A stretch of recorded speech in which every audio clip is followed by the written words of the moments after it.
예수님께서 약속하신 성령님이 당신의 제자들에게 임재하시자 사도들의 일상이 그 매일매일의 삶이 정말 놀라운 기적의 현장으로 변화되기 시작한 것을 우리는 요즘 매일 아침 살펴보고 있습니다. 특히 베드로에게 일어난 변화가 굉장히 눈에 띄었는데요.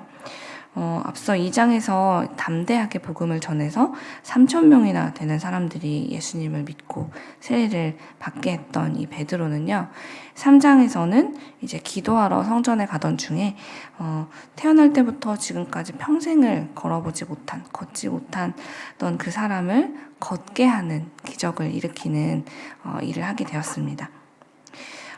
그 놀라운 현장에서 이 일을 목격한 사람은 당사자인 이 날 때부터 걷지 못하던 사람뿐만이 아니라 그 시간에 매일같이 기도를 하기 위해서 성전을 오가면서 그 성전의 미문에 앉아 늘 구걸하던 이 걷지 못하던 사람을 바라보던 모든 사람들, 그를 알고 있던 사람들은 모두 다 이제 이 기적의 증인들이 되었습니다.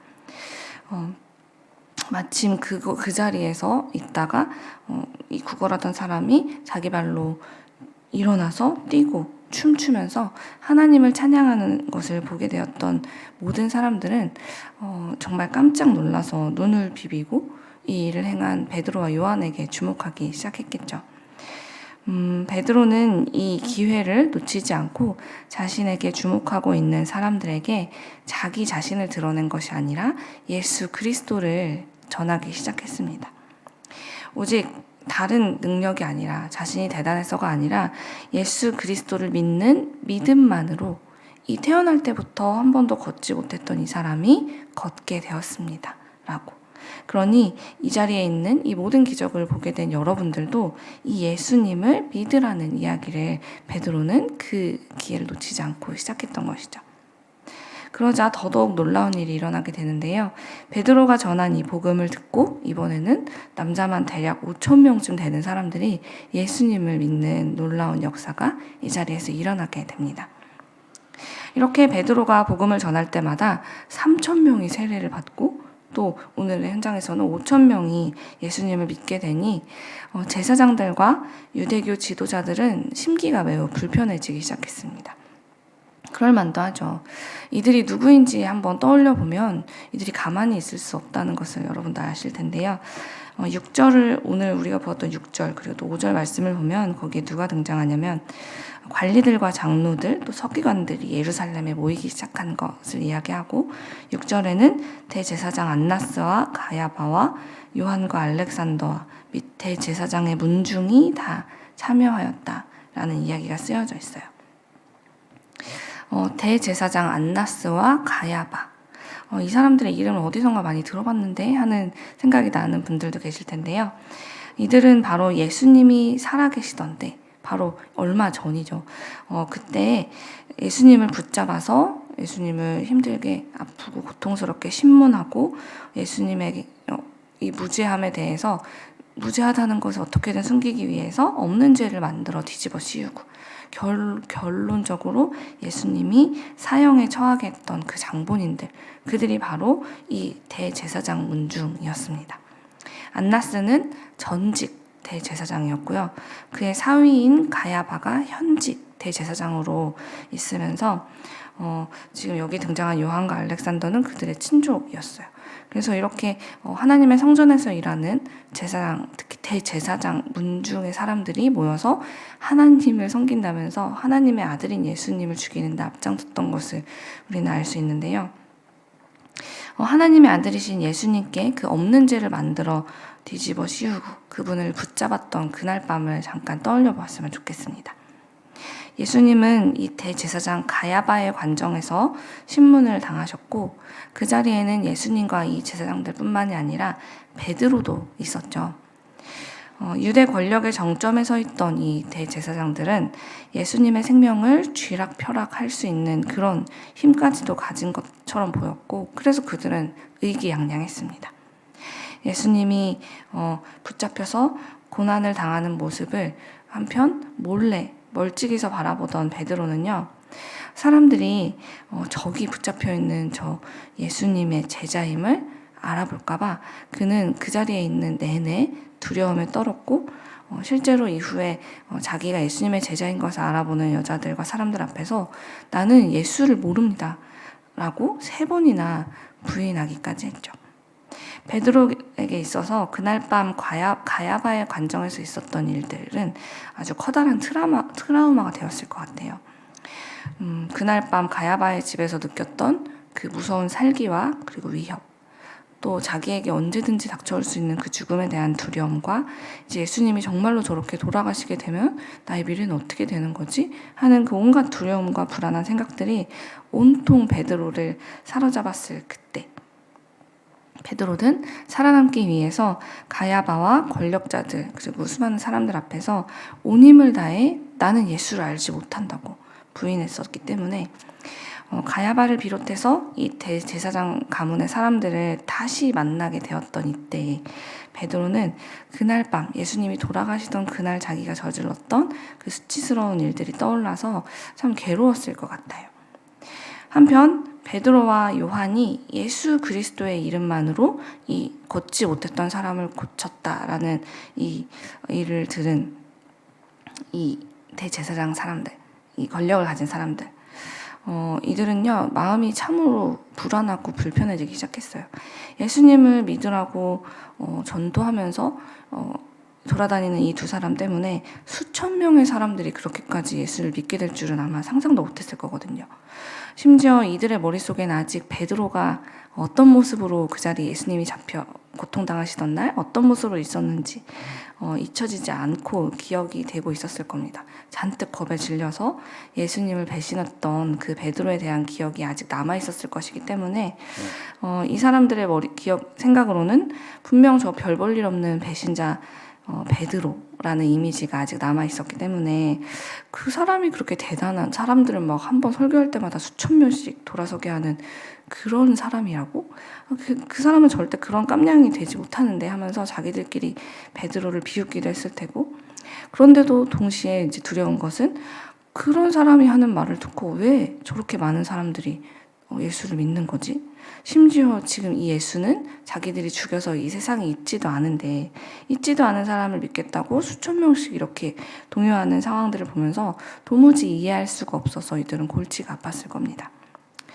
죄가 없는 예수님께 죄를 뒤집어 씌워서 그분을 십자가에 못 박게 했던 이 권력자들의 입장에서는 베드로가 이스라엘 백성들에게 예수님이 누구인지 예수님이 어떤 일을 당하셨는지를 전하면 전할수록 이들은 마음이 불편하고 불안해졌는데요. 그 이유는 백성들을 이 사실을 정말로 믿고 그것을 알게 된다면 자기들이 하나님을 대적하는 일을 했다는 것을 곧 알게 되어서 그동안 자기들이 누려왔던 이 모든 지위와 권력을 잃게 되는 건 시간 문제였기 때문이죠.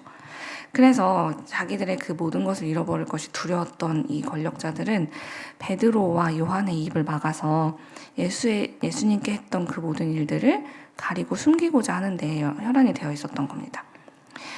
그래서 이들은 당시 최고의 자치기관인 산헤드린 공회를 소집해서 이 모든 일의 중심에 서 있었던 베드로와 요한에게 다시금 겁을 주고 벌을 주어서 그들의 전도를 멈추게 하려고 했던 것이죠.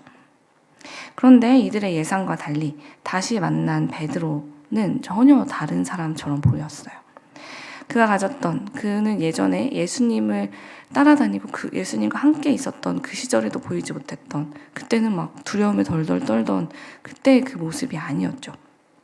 그때 보았던 분명 예수님을 모른다고 했어. 수치스럽고 그 자리에 서기만 하면 이들을 만나기만 하면 그때의 일이 떠올라서 트라우마에 힘들어할 것이라 생각했는데 그렇지도 않았어요. 베드로는 그저 완전히 다른 사람이 된 것처럼 다른 눈빛을 가지고 그 자리에 서 있었는데요. 유대 최고의 권력과 지성을 가진 이 산헤드린 회원들 앞에서 베드로는 아주 거침없고 담대하게 말씀을 전하고 있었습니다. 근데 그가 했던 말이 다른 것이 아니었어요. 보통은 이런 자리에 서면은 나는 무죄합니다 하면서 자신의 무죄함을 막 토로하고 변론하는 데 힘쓰곤 하는데요. 베드로와 요한은 자신들의 무죄를 주장하거나 변론하는 일에는 관심이 없었습니다. 오직 그들은 여기서 지금 당장 어떤 결정이 나느냐에 따라서 자기들도 예수님처럼 십자가형을 받을 수 있는 그런 무서운 자리임에도 불구하고 이들은 오직 자기들을 신문하고 있는 그 눈앞에 있는 유대 지도자들을 향해서 예수 그리스도를 믿으라고, 그분만이 구원의 길이시라고 이야기하면서 나는 당신들도 예수님을 믿고 구원받기를 원한다는 간절한 마음을 보여주고 있었던 것이죠. 그래서 베드로는요, 예수 그리스도의 이름 외에는 우리가 구원받을 방법이 없습니다. 그러니 하나님께서 당신들을 위해서 열어두신 이 구원에 얼른 참여하십시오라고 초대하고 있는 그 모습을 보면서 이 장면을 바라보고 있던 이 유대 종교 지도자들은 큰 충격에 빠질 수밖에 없었어요. 왜냐하면 베드로의 이 설교가 평생 하나님의 율법을 연구하고 가르치면서 살아왔던 자기들에게도 너무 큰 울림과 감동을 주었거든요. 오늘 말씀의 이후, 우리가 오늘 읽지 않았지만 이후에 있는 13절과 14절의 말씀을 잠시 메시지 성경으로 읽어드릴게요. 베드로와 요한이 어찌나 당당하고 자신 있게 서 있던지 그들은 두 사람에게서 눈을 뗄 수 없었다. 그 두 사람이 성경 훈련이나 정식 교육을 받지 못한 평신도인 것을 알고 그들은 더욱 놀랐다. 그들은 그 두 사람이 예수와 함께 다녔다는 것을 알았지만 그들 앞에 꼿꼿이 서 있는 고침받은 그 사람을 보고서는 뭐라고 반박할 말을 찾을 수도 없었다 라고 쓰여져 있어요. 이 유대 종교 지도자들은 분명 베드로와 요한보다 더 많은 성경 지식을 가지고 있었고 그 외에도 학문을 많이 알고 있었고 온갖 그들의 자리에서 얻게 된 경험과 지식이 많았지만 정식 교육도 받지 못한 평신도인 베드로와 요한 앞에서 이들이 대꾸할 말을 찾을 수 없을 정도로 이들의 설교는 정말 대단했고 또 심지어 이제 나면서부터 걷지 못했던 이 사람이 고침받아 눈앞에 서 있잖아요. 그러니 정말 반박할 말을 찾을 수도 없었던 것이 이들의 현실이었습니다. 그렇다면 이제 우리의 오늘의 현실로 돌아와서 사랑하는 여러분, 베드로에게 일어난 이 커다란 변화가 어떻게 가능할 수 있었을까요? 얼마 전까지만 해도 사랑하는 예수님, 하나님의 아들이신 예수님이 붙잡힌 그 상황에서 눈앞에 예수님이 계신데도 그분을 신뢰하지 못하고 나는 저 사람을 모른다고 말하던 3번이나 말하던 베드로가 이제는 그분이 계시지도 않은 어쩌면 더 두려운 상황 속에서 이토록 담대하게 자신을 죽일 수도 있는 사람들 앞에 어떻게 예수 그리스도의 이름을 선포하는 사람으로 변화될 수 있었는지 한번 생각해 보자는 것입니다. 베드로가 이렇게 예수 그리스도 외에는 다른 구원의 길이 없다라고 당당하게 담대하게 외칠 수 있었던 이유는 그가 성령님을 만나게 되었기 때문입니다. 그리고 성령님을 만난 이후 꾸준히 그분을 의지하면서 살기 시작했기 때문이에요.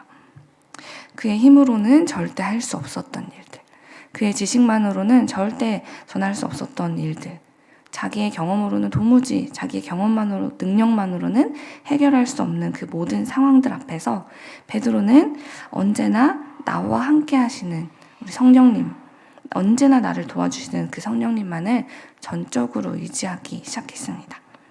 그러자 성령님께서는 베드로에게 충만하게 임재하셨고요. 그를 날마다 인도해 주셨어요. 성령이 충만해진 베드로뿐만이 아니라 성령의 능력을 힘입은 모든 사도들은요. 그렇게 매일매일 예수님을 닮아가기 시작했고 언제 어디서나 누구에게나 이렇게 구원을 담대하게 선포하는 모습으로 달라지게 되었던 겁니다.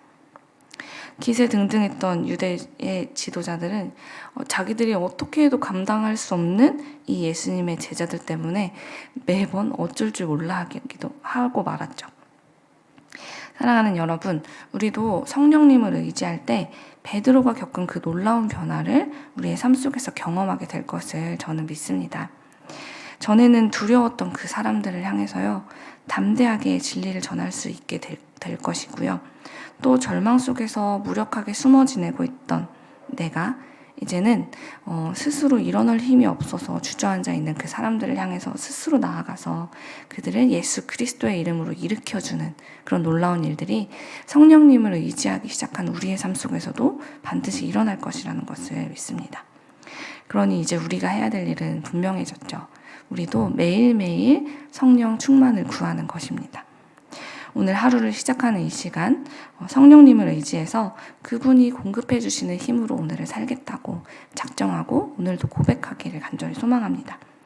그렇게 우리가 베드로가 경험한 일들을 나의 간증이 되는 것을 경험하기 시작할 때 우리는 베드로와 요한처럼 세상을 변화시키고 또 가장 먼저 내 안에 큰 변화를 경험하여 이 세상에 정말 하나님의 나라를 이루어가는 세상이 감당할 수 없는 세상의 빛 이레교회가 될 줄 믿습니다. 기도하겠습니다.